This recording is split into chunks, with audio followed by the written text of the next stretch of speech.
Halo teman-teman, kami dari kelompok 5 kelas 12 MIPA 5 ingin membahas tentang materi biologi, yaitu pewarisan sifat. Definisi pewarisan sifat. Pewarisan sifat atau inheritance adalah proses ketika informasi genetik diturunkan dari orang tua ke anak. Hal ini yang menyebabkan anggota keluarga yang sama cenderung mempunyai karakteristik yang serupa. Setiap manusia memiliki sifat karakteristik yang berbeda-beda. Perbedaan ini diakibatkan oleh warisan dari orang tua yang diwariskan melalui materi genetik. Molekul yang berperan penting sebagai materi genetik adalah asam nukleat, yaitu DNA dan RNA. Pada DNA atau deoksiribonukleat terdapat instruksi yang akan memengaruhi sifat atau yang akan menentukan karakteristik setiap makhluk hidup. DNA tersebut terletak di dalam sel, yang merupakan untaian sangat panjang dan tersusun di dalam inti sel yang kecil. Pada protein histon terlilit untaian DNA yang membentuk kromosom. Pewarisan sifat atau inheritance adalah proses ketika informasi genetik diturunkan dari orang tua ke anak. Hal ini yang menyebabkan anggota keluarga yang sama cenderung mempunyai karakteristik yang sama. Setiap manusia memiliki sifat karakteristik yang berbeda-beda. Perbedaan ini diakibatkan oleh warisan dari orang tua yang diwariskan melalui materi genetik. Molekul yang berperan penting sebagai materi genetik adalah asam nukleat, yaitu DNA dan RNA. Pada DNA atau deoksiribonukleat terdapat instruksi yang akan memengaruhi sifat atau yang akan menentukan karakteristik setiap makhluk hidup. A. Hukum Mendel. Gregor Johann Mendel menemukan pewarisan sifat dari induk kepada keturunannya mengikuti suatu pola tertentu setelah menghilangkan kacang Ercis atau Pisum sativum. Penyimpangan hukum Mendel itu sendiri terdapat dua, yang satu diberi nama hukum 1 Mendel dan satunya diberi nama hukum 2 Mendel. Genotipe. Genotipe adalah sifat atau karakter yang ditentukan oleh gen. Ada yang menyebut genotipe sebagai faktor bakat atau bawaan. Genotipe bersifat menurun dan diwariskan kepada keturunannya. Genotip terdiri dari susunan genom yang khas dan berbeda tiap orangnya, kecuali pada kembar identik. Contoh dari genotip adalah gen yang mewarisi warna mata, bentuk hidung, warna rambut, ukuran sepatu, hingga tinggi badan. Jika orang tua memiliki warna mata hitam, maka Anda sebagai keturunannya yang mewarisi gennya juga akan mempunyai kesamaan warna mata yang sama. Contoh lain dari genotip juga bisa dilihat pada pengidap albinisme. Albinisme bisa terjadi karena mutasi gen TYR, jadi yang disebut sebagai genotip adalah gen TYR tersebut. Sementara itu warna kulit yang putih pucat termasuk bagian dari fenotip. Fenotipe merupakan paduan antara genotipe dengan lingkungannya. Fenotip adalah ciri khas pada suatu individu yang bisa dengan mudah diamati secara fisik, seperti warna mata, tinggi badan, dan warna kulit. Ciri khas ini meski pada awalnya ditentukan oleh genotip juga bisa berubah menyesuaikan lingkungan tempat tinggal. Sebagai contoh, orang tua memiliki warna kulit yang terang sehingga Anda pun telah lahir dengan warna kulit yang serupa. Namun karena tinggal di area panas, maka lama-kelamaan warna kulit Anda jadi menggelap. Warna kulit Anda sekarang yang sedikit gelap adalah fenotip. Sementara itu, genotip berperan menentukan warna kulit asli Anda yang seharusnya terang. Contoh lain dari fenotip dari makhluk hidup juga bisa terlihat pada burung flamingo. Tahukah Anda, burung yang terkenal dengan warna merah mudanya yang cantik sebenarnya memiliki bulu asli berwarna putih. Warna merah muda pada burung flamingo muncul karena mereka mengonsumsi organisme yang memiliki pigmen berwarna merah muda. Akibatnya, lama-kelamaan warna asli burung pun hilang dan tergantikan karena pengaruh lingkungan. 1. Hukum Mendel. Hukum Mendel 1 dikenal juga dengan hukum segresi, menyatakan setiap gen di dalam alel akan berpisah atau bersegregasi secara bebas pada saat pembentukan gamet. Hukum ini berlaku untuk persilangan monohibrid atau persilangan dengan satu sifat beda. A. Dominasi penuh. Persilangan pada dominan penuh akan terjadi apabila sifat gen satu lebih kuat dibandingkan dengan sifat gen yang lainnya. Akibatnya, sifat gen yang lebih kuat dapat menutupi sifat gen yang lemah. Keturunan pada F2 diperoleh 4 kombinasi yang memperlihatkan perbandingan nisbah genotip, yaitu 1B besar B besar banding 2B besar B kecil banding 1B kecil B kecil, dan perbandingan fenotip yaitu 3 biji bulat, 1 biji kerut atau 75% berbiji bulat, 25% berbiji kerut. B. Intermediate. Persilangan pada intermediate terjadi apabila sifat dari kedua gen sama-sama kuat. Gen dominan tidak mampu menutupi ekspresi alel secara sempurna atau disebut sedominan atau kodominan. Berikut diagram persilangan monohibrid intermediate. Keturunan pada F2 memperlihatkan nisbah genotip 1 M besar banding 2 M besar M kecil banding 1 M kecil M kecil, dan nisbah fenotip 1 merah banding 2 merah muda banding 1 putih, yaitu 25% berbunga warna putih, 50% berbunga warna merah muda, 25% berbunga warna putih. 2. Hukum Mendel 2. Hukum Mendel 2 dikenal juga sebagai hukum asortasi atau hukum berpasangan secara bebas. Setiap gen di dalam gamet akan bergabung atau berasortasi secara bebas pada saat pembentukan individu baru. Hukum Mendel 2 ini dapat dijelaskan melalui persilangan dihibrida, yaitu persilangan dengan dua sifat beda dengan dua alel berbeda. Fenotip pada F2 yaitu A bulat kuning nomor 1, 2, 3, 4, 5, 7, 9, 10, 13, B bulat hijau nomor 6, 18, 14, C kisut kuning nomor 11, 12, 15, dan kisut hijau nomor 16. Rasio genotip yaitu B besar B besar, K besar K besar, banding B besar B besar, K besar K besar, banding B besar B kecil, K besar K besar, banding B besar B kecil, K kecil K kecil, banding B besar B besar, K kecil K kecil, banding B besar B kecil, K kecil K kecil, banding B kecil B kecil, K kecil K besar, banding B kecil B kecil, K kecil K kecil, banding B kecil B kecil K kecil K kecil, yaitu terdapat 9 genotip. Adalah 1 banding 2 banding 2 banding 4 banding 1 banding 2 banding 1 banding 2 banding 1. Rasio fenotip yaitu bulat kuning, bulat hijau, kisut kuning, kisut hijau. 4 genotip adalah 9 banding 3 banding 3 banding 1. 3 pola-pola hereditas. Suatu sifat yang memiliki pola-pola tertentu yang dapat dibaca secara genetika. Pola-pola hereditas tersebut yaitu sebagai berikut. A. Determinasi seks. Determinasi seks adalah penentuan jenis kelamin pada organisme. Berdasarkan tipe jenis kelaminnya, dikelompokkan sebagai berikut. Tipe pertama ada XY. Tipe ini ditemukan pada tumbuhan, hewan, manusia. Kromosom X berukuran lebih besar dari kromosom Y. Sistem ini diberi tanda XX untuk betina dan jantan diberi tanda XY. Tipe 2 Z.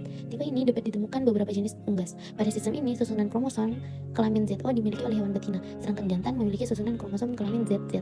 Tipe 3 XO. Pada beberapa serangga ditemukan bentuk beberapa dengan penemuan sebelumnya. Jantan tidak memiliki bentuk Y, tetapi hanya satu kromosom X. Adapun betina memiliki sepasang kromosom X. Oleh karena itu, penulisan untuk perangkat kromosom betina adalah XX dan jantan XO. 4. Tipe ploidi. Penentuan jenis kelamin tipe ini tidak ditentukan oleh kromosom kelamin, tetapi ditentukan oleh jumlah set kromosom yang dimiliki. Pada lebah betina memiliki jumlah kromosom diploid 2N, hasil dari verstilasi. Adapun lebah jantan merupakan individu haploid N yang dapat sembuh dan berkembang menjadi individu utuh meskipun tidak dibuahi. B. Pindah silang atau crossing over. Pindah silang atau crossing over adalah pertukaran segmen kromatid dari pasangan kromosom homolog. Peristiwa pindah silang terjadi saat pembelahan mitosis I, yaitu pada akhir prafase 1 atau pada awal metafase 1. Berikut ada 2 macam peristiwa pindah silang. Yang pertama, pindah silang tunggal adalah pindah silang yang terjadi pada satu tempat saja. Nah, pindah silang kedua, ada pindah silang ganda, adalah pindah silang yang dimana terjadi pada 2 tempat. C. Gen letal. Gen letal adalah gen yang dalam keadaan homozigot, menyebabkan kematian kepada individu yang membawanya. Gen letal ada 3 macam, yaitu yang pertama ada gen letal dominan, adalah gen dominan dalam keadaan homozigot, menyebabkan kematian. Yang kedua ada gen letal resesif. Gen letal resesif adalah gen resesif dalam keadaan homozigot yang menyebabkan kematian. Yang ketiga ada gen substital. Gen substital adalah gen yang menyebabkan kematian tetapi masih ada kesempatan untuk hidup sementara. D. Tautan seks. Tautan seks adalah peristiwa pewarisan sifat oleh gen-gen yang terdapat pada kromosom seks, yaitu 1. Tautan seks pada hewan. Tautan seks pada hewan contohnya warna mata pada lalat buah Drosophila melanogaster. Pensilangan lalat buah mata merah X besar, M besar, X besar, dan M besar. Dan lalat buah mata putih yaitu X besar, M kecil, Y besar. Dapat menghasilkan keturunan bermata merah 75% dan bermata putih 20%. Betina berwarna merah dan ada pula yang berwarna putih, sedangkan para jantan selalu bermata putih. 2. Tautan seks pada manusia. Tautan seks pada manusia dapat menyebabkan beberapa keturunan, yaitu buta warna dan hemofilia. Yang pertama buta warna. Buta warna adalah cacat mata manusia yang ditandai tidak dapat membedakan warna tertentu. Buta warna disebabkan adanya disfungsi sel-sel yang lucut pada mata, yang disebut dikronik. Dikronik menyebabkan mata yang hanya memiliki sel konus. Buta warna banyak diderita oleh pria daripada wanita, karena gen pembawa sifat buta warna terpaut pada kromosom X. Pria memiliki satu kromosom X, sehingga jika terdapat gen pembawa sifat buta warna, ia akan menderita buta warna. B. Hemofilia. Hemofilia merupakan penyakit genetik yang menyebabkan penderitanya mengalami gangguan pendarahan ketika terluka akibat kurangnya faktor pembukukan darah. Hemofilia ditentukan oleh gen H yang terpaut pada kromosom X. Hemofilia hanya dijumpai pada laki-laki karena gen ini bersifat letal terhadap perempuan. E. Penyimpangan simbol hukum mental. Penyimpangan hukum dapat terjadi karena adanya interaksi antar gen yang dipengaruhi oleh gen lain untuk memunculkan sifat tertentu, sehingga menyebabkan perbandingan fenotip yang keturunannya menyimpang dari hukum Mendel.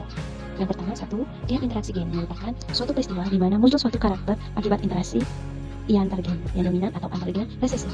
Terdapat beberapa jenis ayam yang memiliki gender yang berbeda. Gender Ross memiliki genotip R besar, P kecil, P kecil. R besar, R kecil, P kecil, P kecil. B. Gender P ya, memiliki genotip R kecil, P besar, R kecil, P besar, dan P kecil. C. Gender Walnut memiliki genotip R besar, R kecil, P besar, P kecil. R besar, P besar, R besar, R kecil, P besar, R besar, P besar, P kecil. D. Gender Single atau gender tunggal memiliki genotip R kecil, P kecil. Perbandingan fenotip antara walnut, rose, pea, dan single pada F2 adalah 9-3-3-1. Perbandingan fenotip disebabkan sifat resesif dari kedua gen akan memunculkan sifat baru yang berbeda dengan induk-induknya. Kriptomeri adalah peristiwa tersembunyinya gen dominan jika tidak berpasangan dengan gen dominan lainnya. Jika gen dominan tersebut berdiri sendiri, maka sifatnya akan tersembunyi. Kriptomeri dapat dibedakan berdasarkan dominasi terhadap gen lain, yaitu sebagai berikut. A. Epistatis dominan. Hal ini terjadi jika suatu gen bersifat epistatis terhadap gen lain jika bersifat dominan terhadap alelnya, misalnya terhadap gen A dan B yang mengatur suatu ciri, maka pada epistatis dominan berlaku sifat gen sebagai berikut. A. Epistatis terhadap B besar dan B kecil. B. Epistatis resesif. Pada epistatis ini, gen akan bersifat epistatis jika dalam keadaan resesif terjadi alelnya, maka pada epistatis resesif berlaku sifat gen sebagai berikut. Kecil A kecil epistatis terhadap B besar dan B kecil. C. Epistatis dominan dan resesif. Epistatis jenis ini terjadi jika pada suatu ciri yang dikendalikan oleh dua gen dan terhadap epistatis dominan dan resesif. Pada epistatis dominan dan resesif berlaku sifat gen sebagai berikut. A besar epistatis terhadap B besar dan B kecil, B kecil epistatis terhadap A besar dan A kecil. 3. Gen-gen komplementer. Gen komplementer adalah interaksi antara gen dominan. Jika kedua gen dominan berada bersamaan dalam gen komplementer akan saling melengkapi sehingga muncul fenotipe alel. Bila suatu gen dominan tidak ada, pemunculan sifat menjadi terhalang. Contohnya persilangan bunga tanam kacang Lathyrus adoratus. Pemunculan pigem menghasilkan interaksi dua gen yaitu gen C dan gen P. A. Gen C menyebabkan munculnya pigem, gen C kecil menimbulkan pigem, gen P menumbuhkan enzim pengaktif pigem, gen P tidak mampu menumbuhkan enzim. Berdasarkan persilangan tersebut, gen C dan P bekerja sama untuk memunculkan warna ungu. Jika hanya terdapat gen C dan gen P, kedua fenotipe saling menutupi, sehingga warna tidak muncul. Berarti hanya berwarna putih, jadi perbandingan keturunan yang berbunga ungu dan putih adalah Q2 V. 4. Gen dominan rangka. Gen dominan rangka merupakan dua gen dominan yang mengaruhi bagian tubuh makhluk hidup yang sama. Kedua gen itu berada bersama-sama dengan fenotipenya, merupakan gabungan dari kedua sifat gen-gen dominan tersebut. Perhatikan contoh berikut. Pada persilangan tanaman bursa SP yang berbuah oval dengan tanaman bursa FSP yang berbuah segitiga, dihasilkan keturunan pertama F1 yaitu tanaman bursa SP. Semua berbentuk oval. Untuk mengetahui hasil keturunan F2, cermatilah diagram di samping ini. Pada diagram di samping ini menghasilkan rasio fenotip F2 adalah 5 buah segitiga banding 1 buah oval. B. Hereditas manusia. Hereditas adalah suatu proses peralihan sifat dari induk kepada keturunan melalui gen dan bukan dalam tingkah laku, melainkan struktur tubuh. Cacat dan penyakit menurun pada manusia dapat disebabkan oleh gen yang terdapat pada autosom atau oleh gen yang terdapat pada kromosom seks atau gonosom. 1. Cacat bawaan. A. Cacat bawaan yang terpaut kromosom tubuh. Beberapa cacat dan kelainan menurun yang terpaut kromosom tubuh atau bersifat autosomal. 1. Cacat bawaan terpaut kromosom tubuh yang resesif. A. Albino. Albino adalah kelainan genetika yang ditandai adanya abnormal pigmentasi kulit dan organ tubuh lainnya serta penglihatan yang sangat pekat terhadap cahaya, sehingga rambut dan kulit lainnya berwarna putih. B. Katarak. Katarak adalah kelainan mata berupa kerusakan pada kornea mata yang dapat mengakibatkan kebutaan, kelainan yang disebabkan oleh gen dominan K. Sedangkan oleh alel resesif K menentukan sifat mata abnormal. C. Talasemia. Talasemia adalah genetika karena rendahnya pembentukan Hb. Talasemia terjadi karena ketidaksesuaian sintesis salah satu rantai globin yang merupakan kesalahan transkripsi mRNA dalam menerjemahkan kodon atau asam aminoglobin. 2. Cacat bawaan terpaut kromosom tubuh yang dominan. Cacat bawaan terpaut kromosom tubuh yang dominan. Contohnya sidaktili, polydactyly, polydactyly, hipertensi, dan Huntington. Daktili, sindaktili, dan polydaktili merupakan cacat yang menyerang jari kaki dan tangan. Polydactyly adalah kelainan genetika yang ditandai baiknya jari tangan atau jari kaki melebihi normal. Misalnya jari tangan atau jari kaki berjumlah 6 buah. B. Bidaktili adalah cacat yang menyebabkan jari-jari menjadi pendek. C. Sidaktili adalah cacat yang menyebabkan jari-jari tangan atau kaki saling berdekatan. B. Cacat bawaan yang terpaut kromosom kelamin. Cacat bawaan yang diakibatkan oleh gen tertangkai kelamin oleh gen resesif. 1. Berlengketan. Kelainan buta warna disebabkan oleh gen yang terpaut pada kromosom X dan bersifat resesif. Kehadiran gen XB ini pada kondisi heterozigot pada wanita hanya akan menyebabkan ia sebagai carrier, dan jika pada pria kehadiran gen XB akan menyebabkan buta warna. Ada beberapa golongan penyakit buta warna pada manusia. A. Buta warna total. Orang ini benar-benar hanya dapat membedakan warna hitam dan putih saja dan tidak dapat melihat warna lainnya. B. Buta warna parsial.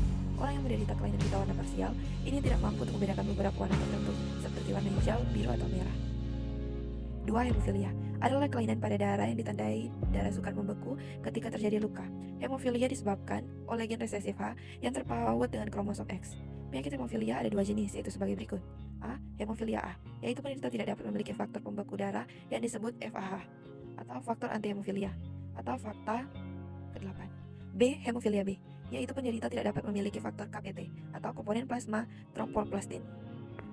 2. Golongan darah. Terdapat 3 sistem penggolongan darah, yaitu sistem ABO, sistem MN, dan sistem Rhesus. A. Penggolongan darah. Menurut sistem ABO, pewarisan golongan darah ini ditentukan oleh adanya alel ganda. Beberapa alel atau seri alel yang terdapat dalam satu lokus yang sama. Tabel penggolongan darah sistem ABO dan alelnya. B. Sistem MN. Penggolongan sistem ini ditemukan oleh Landsteiner dan Lavinen. Didasarkan pada ada tidaknya antigen M dan N. Jika pada penggolongan darah A, B, AB, dan O terdapat antibodi dalam darah seseorang, maka pada golongan darah ini, darah seseorang tidak mengandung antibodi M atau N. C. Penggolongan darah menurut sistem RH. Penggolongan darah pada manusia terdiri atas dua kelompok menurut sistem RH, yaitu golongan R besar H kecil dan R besar H kecil. Golongan RH adalah orang yang di dalam eritrositnya ada antigen atau faktor resus. Golongan RH adalah orang yang di dalam eritrositnya tidak ada antigen atau faktor resus. Golongan RH diatur oleh satu gen yang terdiri dari dua alel, yaitu R besar H kecil dan R kecil H kecil, di mana RH adalah dominan terhadap R kecil H kecil. Berikut tabel golongan darah dalam sistem RH.